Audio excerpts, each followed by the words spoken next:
Okay, good morning, everyone. We'll continue our discussion on chapter 6. Solve an example problem that'll be very similar to the homework problem that's due tonight. The homework that's due tonight, I think 20% of my students have already completed it. Very straightforward. And again, as I stated, the example we'll go over in class will be exactly the same as that homework problem. Okay, so let's go ahead and look at that. So I think last class we stopped at the transfer function.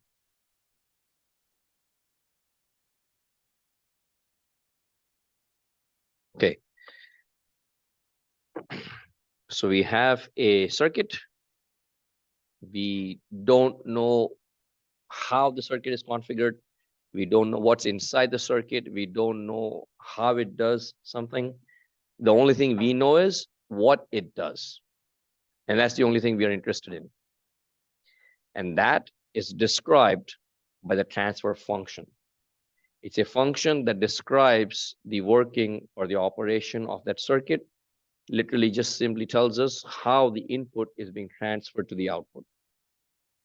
Okay, hence the name transfer function. It is a function of frequency, meaning the function of the incoming input frequency signals. Okay, it does not affect the frequency. It simply changes its behavior based on the input frequency. Okay, the input frequency is not affected. It's simply going to take the input frequency and manipulate or change the amplitude or the value of the signal, y-axis, and the phase of the signal. Okay, because we're going to use inductors and capacitors to build our circuits. So again, a transfer function literally just describes how the input is being transferred to the output.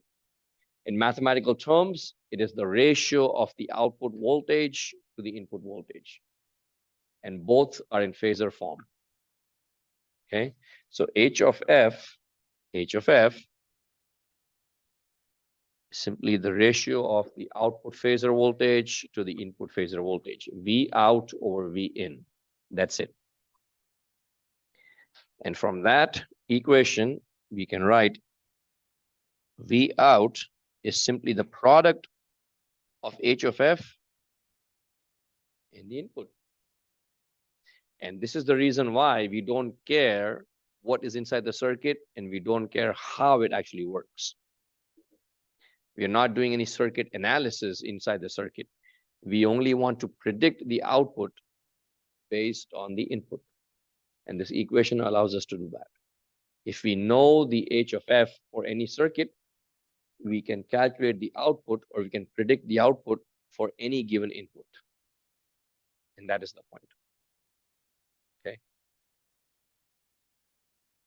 Since V out and V in are phasors, and it's the ratio of these phasors, H of F, the transfer function, has magnitude and it also has phase.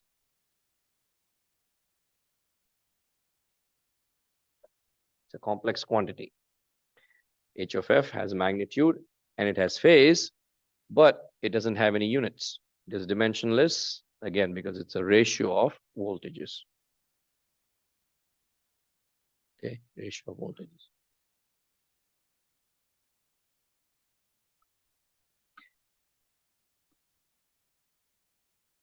So then let's take a look at the example where we will determine the output voltage, V out, based on the input. Okay, based on the input.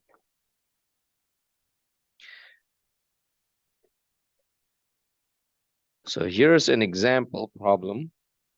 We are not given any information about the circuit. We don't know what is inside the circuit. We don't know the components. We only know what the circuit does, and that what is the transfer function that is described graphically. The information given to us is that there is a circuit with a transfer function that is plotted in this graph. On the left side, you have the magnitude of H of F. On the right side, you have the phase.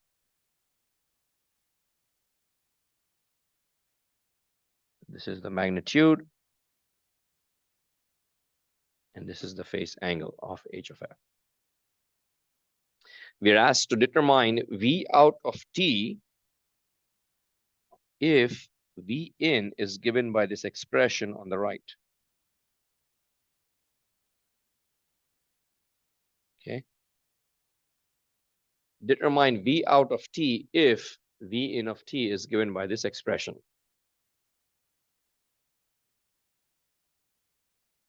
Okay.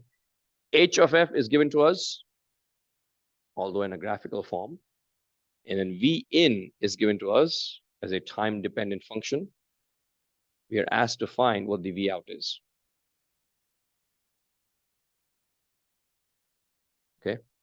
Now, in the previous slide, I pointed out H of f is V out over V in. So V out can be determined simply by taking the transfer function, multiplying with the input V in. Right? V out is equal to H of f, or the product of H of f times V in. So let's see how we can do that. Right? Let's take a look at the input signal. What do we see? 3 plus 2 cos 2000 pi plus cos of 4000 pi. The plus sign in there is indicating that there are multiple components in the circuit. In this case, it is simply showing you three different quantities. Think back to chapter 5. If you wish to add or subtract two sinusoidal signals, what is the requirement?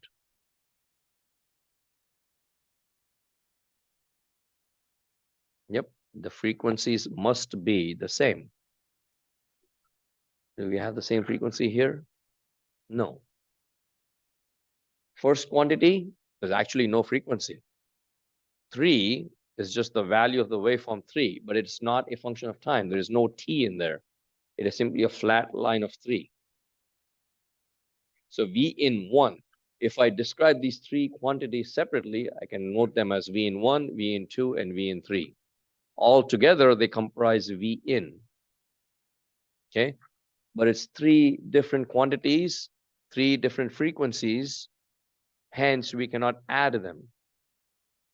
If I wish to explain this in general terms, I could say V in is comprised of 3 and 2 cos 2000 pi and cos of 4000 pi. The plus sign is simply taking the place of the word and, A and D. That's all it means. Mathematically, we write a plus sign in there, but there's nothing we can do to reduce this expression. Okay, not with any of the methods that we learned in this class. Okay, so we cannot do it simply, we cannot reduce these equations, we can simply write it as it is. That's all it means. Okay, it's three independent quantities. So if we think the circuit was a filter at the front end of a phone, we can state maybe, V in 1, 2, and 3 are signals from the three carriers like AT&T, Verizon, and T-Mobile. And they're all going into the circuit all at the same time. And the circuit is going to allow certain signals to pass through, is going to block certain signals. That's all it means. Okay. All right, so once we've established that there are three independent signals in there, we're going to see how the circuit affects each one of those. We broke it up into three parts. So the first thing then we do after that is to extract the frequency information in F. Because our transfer functions are given to us as a function of F. If they were given as a function of omega, we would use omega. Omega, of course, is 2 pi F. We would take the input signal and we compare it with the standard expression. V of t is Vm cos of omega t plus theta, right? We take each individual quantity and we compare it to the standard expression. Once we compare it to the standard expression, we can extract information about the phase, about the frequency omega, and about the amplitude for each one of these components. V in 1 is simply 3 volts. So frequency is 0 hertz. It does not vary with respect to time. There's no time dependency.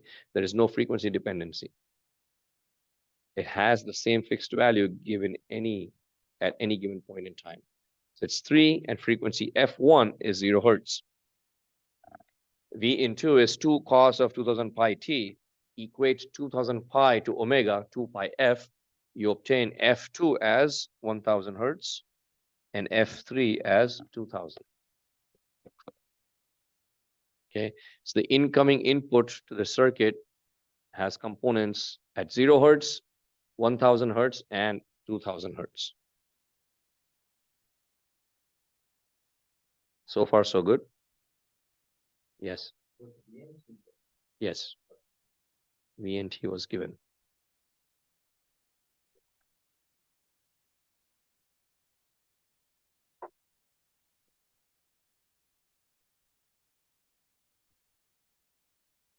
Any other questions?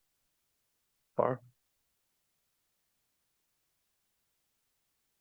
So once you have found those frequencies, then we can directly write out the phasors for the input. Remember, we want to find V out, right? V out. So we want H of F times V in, meaning we want V in as a phasor. And of course, then H of F, magnitude and phase, is automatically a complex number. So V in 1 is 3 volts, no angle. V in 2 is angle of, a magnitude of 2 with angle of 0 degrees. And V in 3, magnitude of 1 with angle of minus 17. Write down the phasors for all three of them directly from the time domain expression.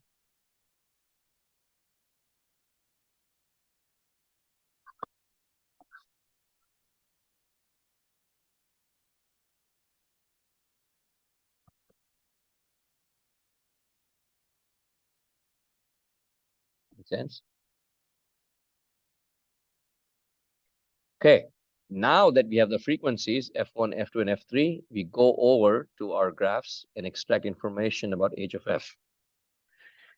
This is, of course, 0, right? That's the first data point. F is 0 hertz. That's V in 1. That is V in 2. This is V in 3. And here on the right side in the phase, V in 1, V in 2, V in 3. We extract information about the value of H of F at each one of these three frequencies. And we can directly write the transfer function H at each one of these frequencies. So we write H of 0,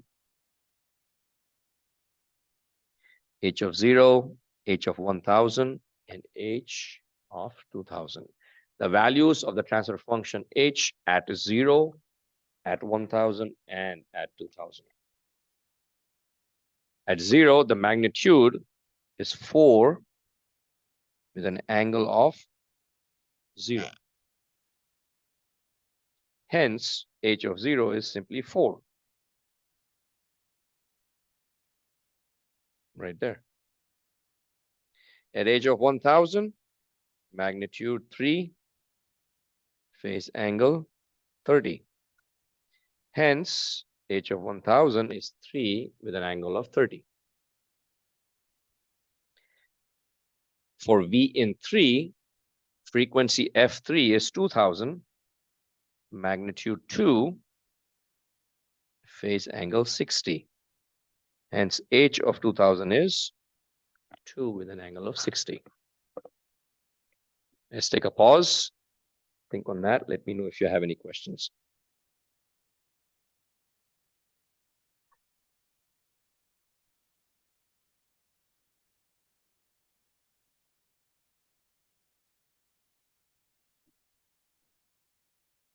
So far, so good.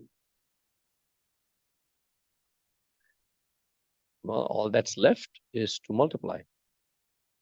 H of F is V out over V in. V out is H of F times V in.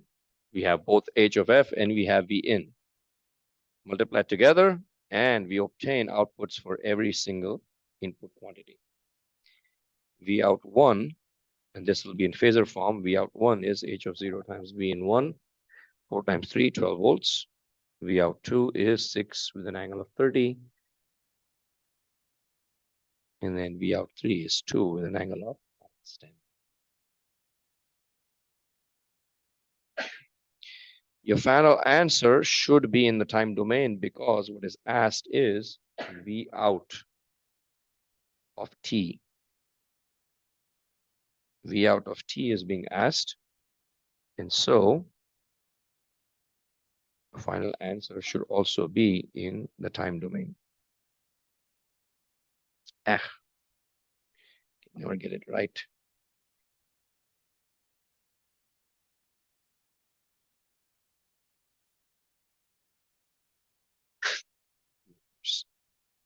Okay.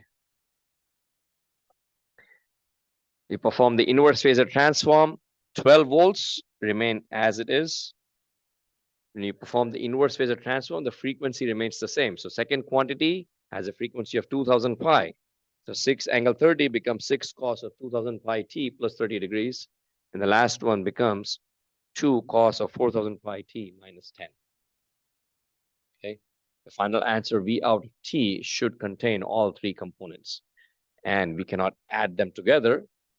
So we represent it exactly the same way as the input signal with a plus sign.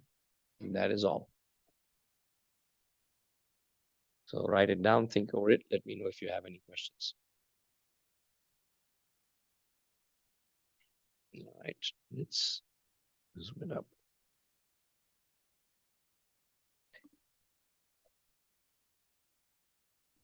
Any questions at all?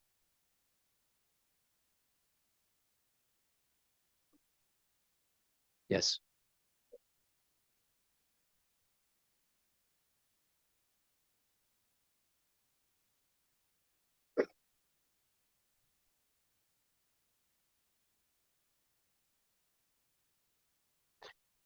So the question being asked is, does it work only for this method? And you state earlier examples. What do you mean by earlier examples?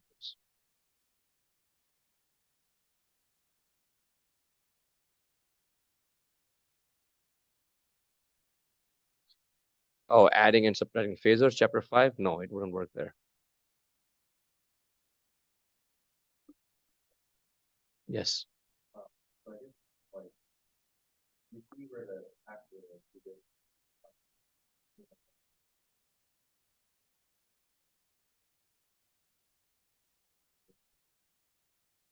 Three different components coming in, you mean? Three different right now in real life, we have multiple signals coming in.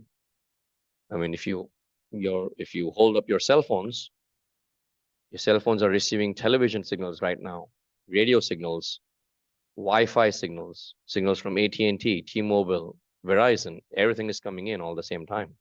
So the question being asked is how would it work in a real life example, kind of? On an oscilloscope, you would only be displaying, oh, you mean this, I see what you're saying. Okay, so mathematically we're representing as a plus sign, but it's just simply three independent signals. Okay, it's three independent signals that are coming in at the same time. So as I stated at the beginning, the plus is simply representing and. These could be like three signals coming from like one from AT&T and Verizon and T-Mobile. There's three separate signals all coming into your device at the same time. Mathematically, we just put a plus sign. That's all we are doing. Yeah. Again, there's nothing we can do with these signals right now. With the techniques we have learned in this class, we cannot add or subtract. So it's just three independent signals all at the same time. That's all it means. How long do you think it would take you to solve this? 7 minutes, 8 minutes, 10 minutes, 15 max, perhaps. The point is the homework problem is exactly the same as this. If you have time after this class, go ahead and knock it out. 20 minutes, you'll be done with that homework. Okay, so don't wait. There's another homework after that one. And another homework after that one, and another one after that one. And then you're done. Okay, all right, so let's look at filter circuits. Filters will leverage the behavior of inductors and capacitors at different frequencies. Okay, and this is what I like to refer to as a handy dandy table. This handy dandy table will allow you to analyze any filter circuit with a quick and easy analysis. Okay, what we do in here is we are going to model the behavior of the capacitor and inductor at extremely low frequencies and extremely high frequencies. ZL, impedance of a capacitor, is J2 pi FL. ZL is directly proportional to frequency. ZC is 1 over J2 pi FC. ZC is inversely proportional to frequencies. As the frequency increases, impedance of the inductor increases, impedance of the capacitor decreases. As the frequency decreases, impedance of the inductor decreases, impedance of the capacitor increases. Inversely proportional and directly proportional. So at extremely low frequencies, capacitor behaves like an open circuit, inductor behaves like a short. High frequencies, it's the exact opposite. Capacitor behaves like a short circuit, inductor behaves like an open. Remember chapter 4, DC steady state. Not chapter 4, sorry, chapter 3, DC steady state. Right? Once the capacitor is fully charged, behaves like an open circuit. Inductor is fully charged, behaves like a short circuit. So again, we have to adjust our thinking a little bit. We are not looking at individual currents and individual voltages of each individual component, but you're looking at a system as a whole. Okay. Of course, everything is based on voltages and currents, but our thinking needs to be with the system as a whole, not just individual components. Okay. Based on these behaviors, we will look at 6 different filter circuits. There is a lot of overlap amongst all circuits, all filter circuits, okay? If you use a capacitor in a circuit, we state it's a RC circuit or a RC filter. Use an inductor, you have a RL circuit, and we will use both capacitors and inductors to look at both low pass and high pass filters. The low pass and the high pass refers to which range of frequencies is being allowed to pass and which range of frequencies are being blocked. Okay. So the low and high refers to the frequency range F. And what is low and what is high depends on the application. Okay, depends on the application. So if you are saying, let's say, normal human hearing range, approximately 20 hertz, 20 kilohertz, or more likely like 100 hertz to 15 kilohertz. So 100 hertz to 15 kilohertz, we can state that 10 kilohertz is in the upper range or the high range of those frequencies. Make sense, right? But if we talk about, let's say, AM broadcasting stations, AM broadcasting stations are around 600,000 hertz. Compared to 600,000 hertz, 20 kilohertz is nothing. It's considered low frequency. Okay, so AM radio stations will block out lower frequencies, anything lower than 500,000 hertz. They'll also block out higher frequencies, higher than 100,000 hertz. Okay, so what is high and what is low depends on the application. It depends on the application, right? So let's look at our first circuit. First circuit is comprised of a resistor and a capacitor. So it's a RC filter. And I'm going to redraw the circuit diagram just to show you.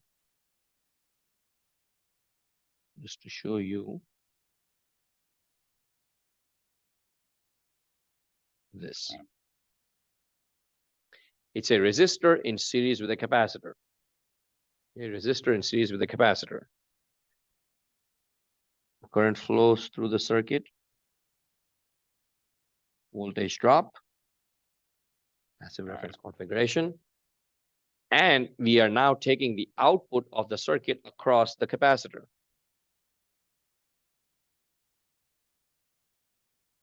Okay. Other than that, the circuit is a series circuit. We have a resistor and we have a capacitor, and we connect it to our voltage source, to a voltage source. But as a system, remember I said we want to change our thinking a little bit. As a system, all we are saying is we have these incoming input signals, and then we're taking an output. Okay, the input's going into the circuit, and we're taking the output. Inside this box, inside the circuit, we don't know. Obviously, when we analyze, we are saying we're taking the output across the capacitor. We can change the output to be across the resistor also. Okay. So let's perform the quick and easy analysis using the handy dandy table. The analysis using the table, all we are looking for is whether the output is obtained or not. V out, yes or no. We don't care about the currents, we don't care about the voltages, we don't care about the level. We simply want to know whether we have output or not. That's it. So if we redraw the circuit for F is less than 0, not less than 0, F tending towards 0, capacitor behaves like a open circuit. Right? At low frequencies, ZC is 1 over 2 pi. Just show the equation. Inversely proportional to the frequency, 1 over 2 pi FC. Capacitor behaves like an open circuit, and circuit looks like this.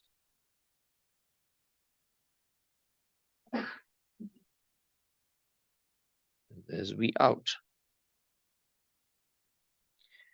At F tending towards infinity, meaning at very high frequencies, at high frequencies, capacitor behaves like a short circuit. And capacitor behaves like a short circuit. Circuit now looks like this.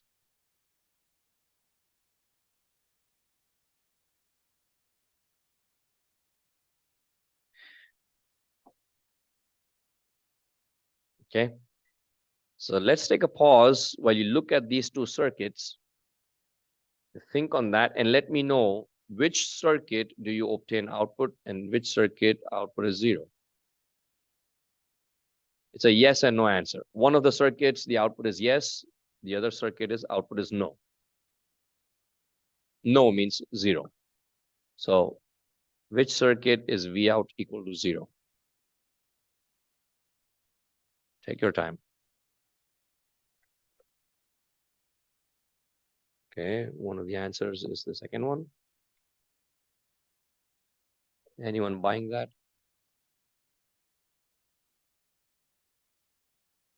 Okay. I have a second and I have a third. I'll buy it. Yes, second one, because we're taking V out across a short circuit. If you measure the voltage across a short circuit, V voltage is always going to be 0. Second one is 0. How about the first one? Capacitor behaves like an open. Just in general terms, if you were looking at that circuit, the first one, if that is an open connection, no current is flowing through the circuit, right? Voltage source, there's no current flowing through the circuit. So if no current is flowing through the circuit, voltage drop across the resistor is 0, meaning both ends of the resistor are exactly the same voltage. At one end, you have connected V in, so the other end also you have V in. So V out is being collected at the other end, so V out is equal to V in, meaning whatever we send at the input is being received at the output. It is being allowed to pass through.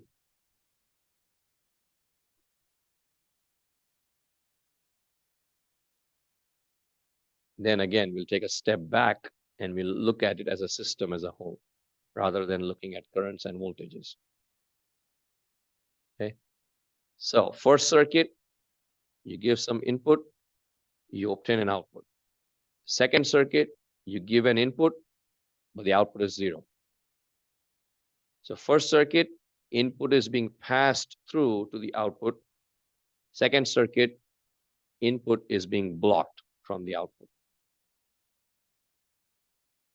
The first circuit or the first diagram is showing that circuit at low frequencies, meaning low frequency signals are being passed through. Second one is at high frequencies are being blocked. Hence, it is a low pass filter. Let's take a pause. What do you think on that?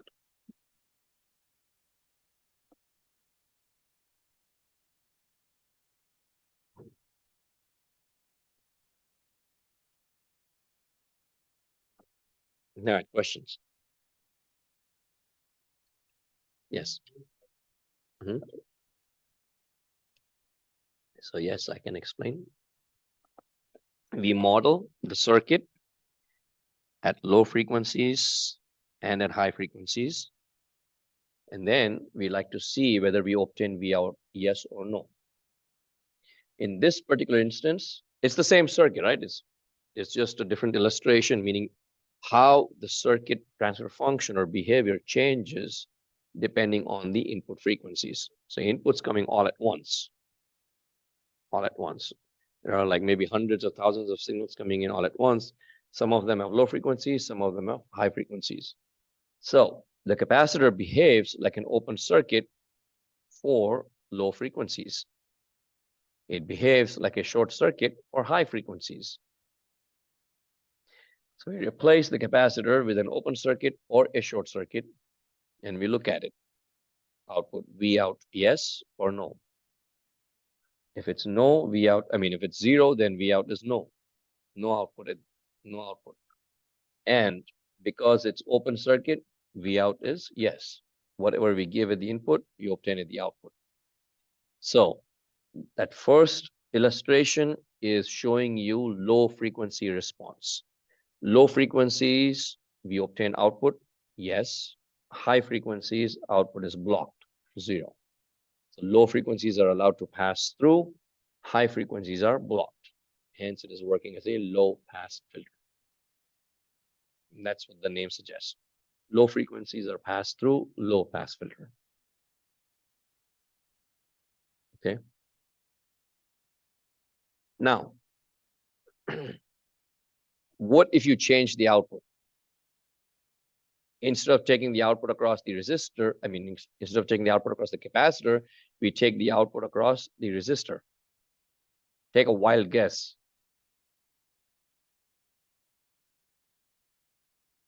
It's the opposite. You obtain a high pass filter. It's the exact same circuit. Nothing has changed. As I said, we're looking at we need to adjust our thinking and look at it as a system as a whole. Okay. All of the input coming all at once. What is happening? It's this entire chapter when I said we are studying filters, right? Electronic filters, meaning it's filtering out certain things. It allows certain things to pass through, certain things are blocked. The category of filtering or the basis for filtering is the frequency of that input signal. Okay, it's the frequencies of the input signal. So if you take the output across the resistor, you obtain a high pass filter. Exactly the same circuit, no difference whatsoever. The only thing that you see different here is that the capacitor and resistor are interchanged, but that's just the schematic. The physical connection does not change. It is still a series circuit. You have a capacitor and you have a resistor in series, and you apply V in. Current flows through the circuit, plus minus, plus minus. This time you take the output across the resistor. It's the same series circuit. When it's series, it does not matter whether one component is here, the other component is there. It's exactly the same circuit, nothing changes. And we can do the same analysis that we did for the other one. At F is equal to 0, capacitor behaves like an open circuit. At F towards infinity, capacitor behaves like a short circuit.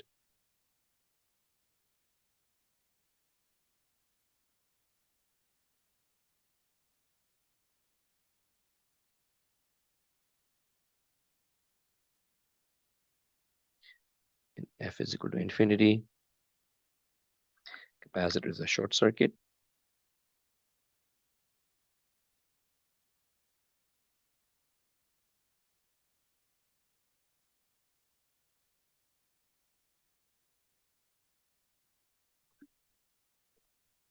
Okay.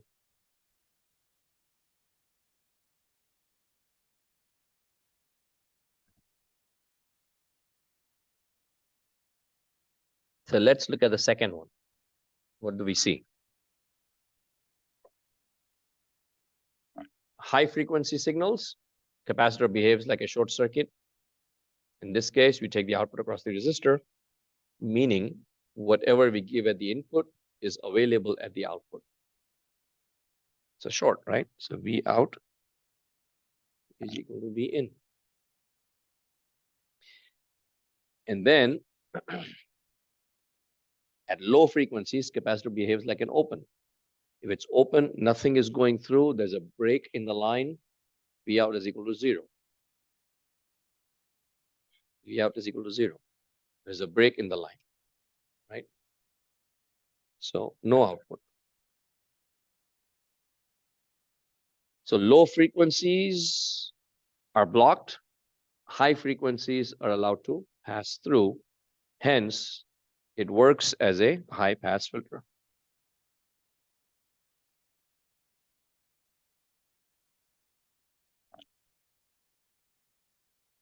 It's filtering it out.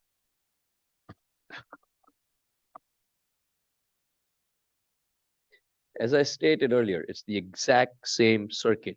One capacitor, one resistor. It's a RC filter. You can think of it in this term. You have incoming frequencies. It's grouping all of the low frequencies together. It's grouping all of the high frequencies together. Low frequencies are going in one direction, high frequencies in another direction, right? If you take the output across the resistor, you only get the high frequencies. Low frequencies are not coming through there. If you take the output across the capacitor, you only obtain the low frequencies. High frequencies are not coming through there. It's filtering out, separating it out. Obviously, we don't need one or the other. We can simply discard it. Meaning if you only want a high pass filter, then we simply take the output across the resistor. If you want only the low pass filter, we only take the output across the capacitor. If you need both, then we take both outputs. Okay. All right, questions?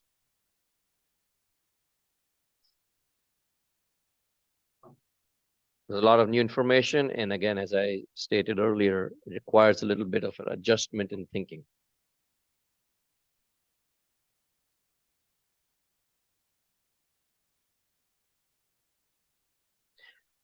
Do the steps make sense? Does the handy dandy table make sense? Okay. There is a derivation for determining the transfer function. Remember, again, the whole point is we don't care what the circuit is comprised of or how it works. As long as we know the transfer function, we can predict the output. So to determine the transfer function of this, there is a small derivation. We don't do it for non-E classes like 201. So I'll go over the two steps, the three steps. I can be found as voltage V in divided by ZEQ, right? Voltage V in divided by ZEQ. ZEQ would be R plus ZC. Ohm's law. V out is across the capacitor. And it's simply I times ZC. That's it. That's the derivation. Those are the steps of the derivation. And in those equations, you will have V out and you'll have V in. If you pull everything to the same side, V out or V in gives you to the transfer function h of f, which after some manipulation, we can put it into a form that looks like this. H of f for a low pass filter is given by the equation 1 over 1 plus j f over fb, where fb is a new term known as the break frequency, and it is a fixed value depending on the value of the resistor and the capacitor. Okay, by RC. Now, what do we see? Transfer function h of f. This is for every first order low pass filters. Okay, it doesn't matter whether it's capacitor or inductor. F is the variable. That is the value of the incoming input frequency. Okay, F is a variable, simply how we talked about voltage and current being a function of time. This is now an input that's coming as a function of frequency. So 1 over 1 plus jf over fb, and fb is a fixed constant. That is the dividing line for every filter. Okay, that's a dividing line for every filter. If it's a low pass filter, it means that all frequencies below FB are allowed to pass through. If it's the FB for a high pass filter, it means all frequencies above FB are allowed to pass through. Again, I repeat, FB is the dividing line between the pass and the block bands. Okay, it's a dividing line. If it's a low pass filter, all frequencies below FB are allowed to pass through. Higher ones are blocked. If it's a high pass filter, then FB notes the frequencies that are higher than FB are allowed to pass through. Which kind of makes sense because if it's the same circuit, the FB remains the same. Right? If it's the same RC circuit, FB is 1 over 2 pi RC, that FB would be a fixed value. But we simply take the output across the capacitor or the resistor, we get high pass behavior or low pass behavior. So certain frequencies below FB are blocked or passed, and above FB are blocked or passed, depending on the output location. Okay, questions?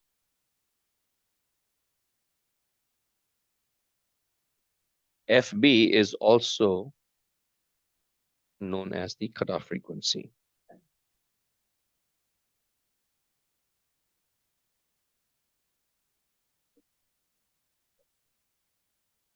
In terms of omega, omega is 2 pi f. So omega c is 1 over RC. If FB or FC is 1 over 2 pi RC, then omega is 1 over RC. 2 pi goes on the other side.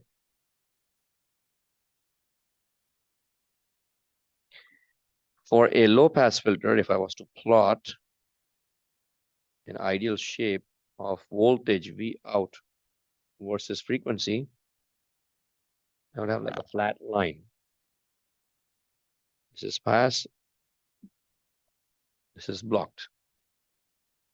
Value of the voltage goes to 0. What you see here is the normalized transfer function. Normalized transfer function. Okay, that's what you see. And at FB, the value of the output voltage drops to 70% of the input. Ideal filters, obviously we can say until it reaches FB, everything that you give it the input is allowed to pass through. If you give 10 volts, you get 10 volts at the output. And right at FB, it drops all the way down to 0. In reality, that's never the case, right? The dividing line is where the output starts dropping below 70% of the input. We still obtain a certain value of the input, but we say it has been degraded, okay, or it's being attenuated, diminished. Same meaning. Okay. All right, questions? Any questions?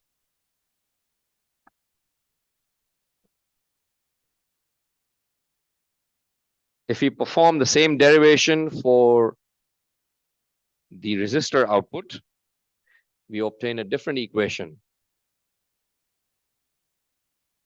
H of f for a high pass filter now has a extra term in the numerator, JF over FB, whereas FB remains exactly the same. Okay, a high pass filter, JF over FB in the numerator. Now, again, as I said, it's the exact same circuit.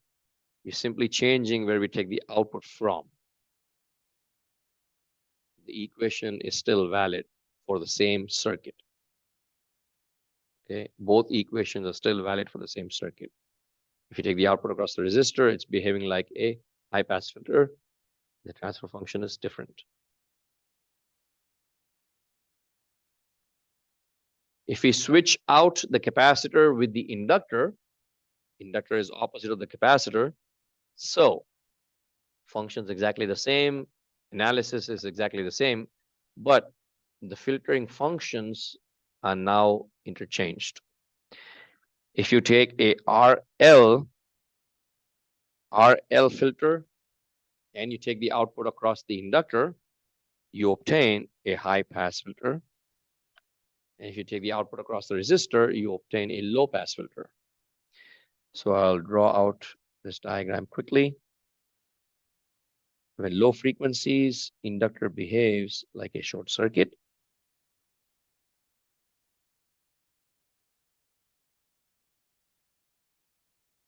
And when it's a short circuit, V out is equal to 0 volts.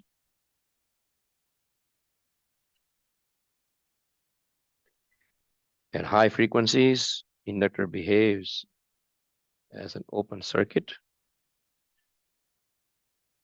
And so output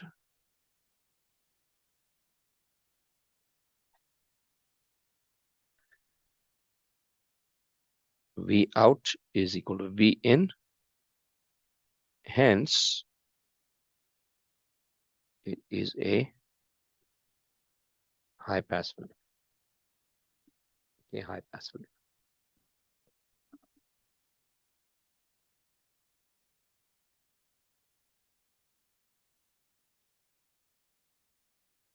Same quick and easy analysis using that table.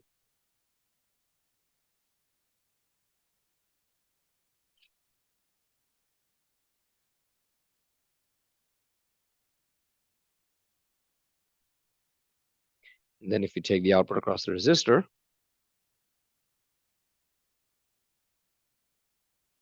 we obtain a low pass filter. So draw that out. F is equal to 0. L behaves like a short circuit.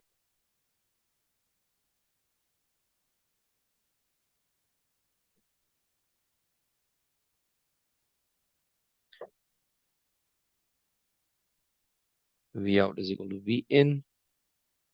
As F tends towards infinity, inductor behaves like an open circuit. No output. V out is equal to 0. Hence, it is a low pass filter. Low pass filter. All right, let's take a pause. Let me know if you have any questions.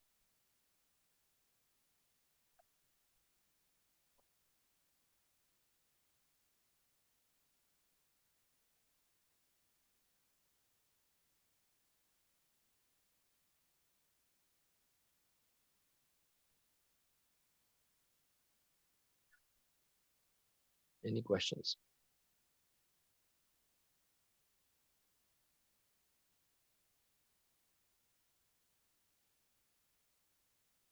Okay, well, if there are no more questions, we're going to end class here today. We will pick up here again on Monday. Quiz on Monday will be based on chapter 5, examples 1 through 5. That's what we'll look at. I'll post the announcement sometime later today. Office hours will be a bit delayed today after 2 o'clock. So from 2:30 to 4, not from 1 to 2:30, but from 2:30 to 4. I'll post an announcement. I will also send out an email. Okay.